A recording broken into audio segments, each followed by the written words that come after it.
Kung ang iba ay hindi pinahahalagahan ang mga aspin o asong Pinoy, ang mga celebrities na ito ay tunay na nagmamahal sa kanilang mga alagang aspin. The Philippine Showbiz List presents Pinoy celebrities na may mga alagang aspin. Sharon Cuneta. Unang nakilala ni Sharon ang aspin na si Pawi noong 2021 habang nagfi-film para sa kanyang pelikulang Re-Virginize sa isang beach resort sa Olongapo City. Pinangalanan din niya ang aso batay sa papel ni Marco Gumabaw sa pelikula. Sinabi ni Sharon na si Pawi ay lubos na sweet sa kanya kahit na ito ay may skin condition noon. Hindi niya maiwasang ma-attach sa aso kaya nagpasya siyang ampunin ito matapos itong matagpuan at ma-rescue ng isang tao mula sa lungsod. Bagamat tumagal ng ilang buwan bago nakarating si Pawi sa tahanan ng megastar, sinigurado niya na malusog ito bago ang lahat. Bago ang kanyang pagdating, ay ginagamot si Pawi para sa kanyang kondisyon sa atay. Siya rin ay may mild na problema sa bato, ngunit nangako si Sharon na aalagaan si Pawi ng mabuti at mamahalin siya tulad ng hindi pa niya naranasan. Tapat sa kanyang pangako, binibigyan nga niya ng maranyang buhay si Pawi at tinuturing na prinsipe kung saan ang dog collar nito ay in-order pa mula sa Louis Vuitton sa Italy. Rita Avila. Ayon sa kanyang social media, tunay na certified animal lover si Rita Avila. Noong 2022, ibinahagi niya ang mga kwento ng kanyang 4 na aspin na pinangalan ng Pichi Pichi, Princess, Suman at Puto. Bawat isa sa kanila ay may malungkot na bahagi ng kanilang buhay na nabago sa tulong ni Rita. Ayon kay Rita, ang ilan sa mga na-rescue ay nakakaranas sa matinding kondisyon. Sa kabutihang palad, bumuti ang kanilang kalagayan sa paglipas ng panahon na may magandang pag-aalaga mula sa kanya. Dahil dito, humiling si Rita sa mga hindi mahilig sa aspins na kung hindi kayo mahilig at takot sa mga aso, wag na lang silang saktan, parang awa nyo na. Giit niya na ang mga aspin ay hindi alipin at taglay na mga ito ang mga katangian para sila ay mahalin. Rabia Mateo. Ang beauty queen actress na si Rabia ay proud mom din sa kanyang adopted aspin na si Sol. Noong 2022 sa kanyang social media post, ipinakita ni Rabia ang ilang retrato at video ng kanyang bagong pet dog at sinabing na in love siya kaagad dito. Mensahe pa niya, "Will forever remember the first day I saw you and immediately fell in love with you. From then on, I started to believe in love at first sight." Pinuri rin ng netizen si Rabia para sa pagpili niyang i-adopt si Sol at sa pagpapalaganap ng Adopt Don't Shop na advokasya. Heart Evangelista. Si Heart ay isa pang kilalang tagapagsalita ng POS na nagsimulang magboluntaryo para sa non-government organization noong 2006. Ang kanyang mga taga-subaybay ay laging alam ang kanyang dedikasyon sa mga alaga, lalo na sa aspin niyang si Panda na palagi niyang binibida sa kanyang mga social media post. Aminado si Heart na si Panda ang paborito niyang kasama kahit na pantay ang pagmamahal niya sa lahat ng alaga.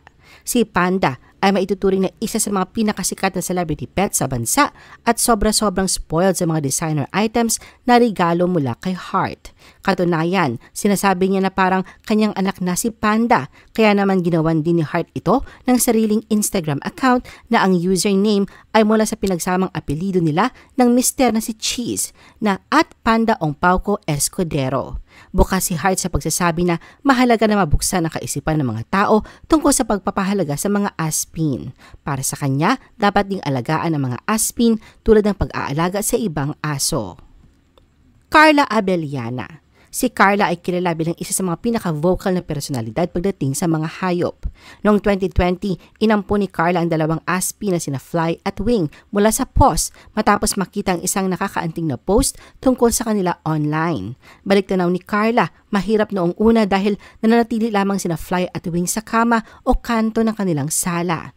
Alam niya raw natatagal ng kaunti bago makapag-adjust ang dalawa kaya hinayaan nilang dahan-dahang masanay ang mga ito sa lahat ng bagay. Ngunit sa kasamaang palad, biglang pumanaw si Wing noong November 2020 matapos madala sa veterinaryo. Bagamat sandali lamang, sinigurado ni Carla na ibigay ang pagmamahal na nararapat sa yumaong alaga sa panahon ng kanyang buhay. Sa kasalukuyan, nananatili siyang matatag sa kanyang advokasya na may Fly pa rin sa kanyang tabi. Kim Atienza. Sa isang video na in-upload niya noong February 2024, ipinagmamalaki ni Kuya Kim na ibinahagi ang isang sandali kasama kanyang asawa na si Feli at kanilang grupo ng mga indoor na aso na binubuo ng mga breed tulad ng Shih Tzu, Beagle at mga inampon na senior Aspins. Isa sa mga senior Aspins na itinampok niya ay si Lolo Raph na nasa bingit ng kamatayan bago nila siya inampon mula sa Potion Project, isang non-profit organization sa San Jose del Monte, Bulacan na nagliligtas sa mga hayop na naghihirap mula sa pag-abandona, pang-abuso, pinsala o kapabayaan. Bukod kay Lolo Raph, ipinagmamalaki rin ni Kuya Kim si Granny, isang elderly dog na kanilang inampon mula sa Potion Project. Dito ay nais niyang magpadala ng mensahe sa kanyang mga kapwa fur parents sa pagsasabing there are no bad dogs, only bad owners. Matapos ampunin sina Lolo Raph at Granny noong nakaraang taon, ay nag-ampun muli si Kuya Kim ng 2 Aspins mula sa Potion Project. Si Mama Kali ay isang Aspin na na-rescue ng organisasyon noong 2021 at sumailalim sa mga sesyon ng chemotherapy. Samantala si Lolo Joe ay isang stray dog na natagpuan sa Manila Memorial Park. Royce Cabrera. Si Royce ay proud owner din ng isang Aspin. Sa isang episode ng Eat Bulaga noong 2022, inalala niya kung paano niya inampon ang kanyang Aspin na si Lulu. Ayon kay Royce, unang nakilala niya ang aso sa kanilang sisig restaurant kung saan si Lulu ay pumasok ng magulo at marumi. Sa panahong yon, umuulan ng malakas at hindi niya napigilan ang awa sa tuta. Kaya't nagdesisyon siyang ampunin ito. Pinangalanan niyang Lulu ayon sa anime character na si Lelouch dahil siya ay mukhang maangas. Sabi ni Royce, ang nakakatawang araw sa Aspin ay para mo din silang bodyguard kung saan secure at bantay talaga sa bahay. Fernando Zobel D. Ayala. Kahit mga prominenteng tao sa lipunan ay may soft spot para sa mga hayop tulad ng aso at pusa. Isa na rito ang business tycoon na si Fernando Zobel D. Ayala na may 5 alagang Aspin. Ang pagmamahal ni Fernando sa mga hayop ay higit pa sa simpleng pagkikisalamuha sa mga ligaw na aso. Kilala siyang taga-suporta at patron ng Philippine Animal Welfare Society. Aktibong ipinapalaganap ang kanilang mga advokasya at sumusuporta sa kanilang mga inisyatibo. At noong nakaraang buwan ng Hunyo, muling ipinakita ni Fernando ang kanyang malasakit sa mga aso. Nakuha niya ang simpatya ng netizens matapos mag-post ang isang Facebook user ng larawan na siya ay humahaplos isang ligaw na aso sa isang Ayala Mall. Ibinahagi ng netizen na ang mga aso na sina Marty at Bully ay kilala na sa mga bisita ng mall sa loob ng maraming taon. Ang mga aso na itinuturing ng mga pet ng komunidad ay naging pamilyar na tanawin para sa mga madalas na pumupunta sa mall. Kaya tanong ng netizen, bakit hindi ito ginagawa ng iba? Jelay Andres. Sa isa sa kanyang mga vlogs, ipinakilala ni Jelay ang kanyang 14 pets na kinabibilangan ng mga aso at pusa. Proud parent din si Jelay sa kanyang alagang Aspin na si Popoy na ginawa niya ng sariling Facebook page. Base sa nakalagay na impormasyon rito, si Popoy ay rescue dog mula sa Potion Project Bulacan Animal Shelter na inadapt ni Jelay 3 taon na ang nakakaraan at dito na nga ang kanyang doggy life adventure of being a sikat dog, masikat pa kay Mami Jelay, begins. Corina Sanchez. Ilan sa mga Aspin na inampun ni Corina ay si Raven na pumanaw. Sa isang serye ng mga post sa Instagram, kinuwento ni Corina na nakilala niya ang senior female dog noong 2016 habang ginagawa niya isang kwento tungkol sa Bulacan Dog Shelter na tinatawag na Philippine Animal Rescue Team. Abala sa pagpapakain sa mga Aspin, nang lumapit si Raven at tila na nakipag-usap sa kanya. Nang maglaon nalaman ni Corina na hindi kailanman lumapit ang aso sa sinuman sa loob ng 8 taon ng kanyang pananatili sa shelter. Bagamat hindi nakalimutan ng hindi maipaliwanag na koneksyon na mayroon siya kay Raven, tumagal ng 1 taon at kalahati bago niya ito inampon na tila naghintay para sa kanya. Nang panahong yon, si Raven na tinatawag nila na may pagmamahal na Lola ay 12 years old na. Pumanaw ito noong 2018. Alden Richards.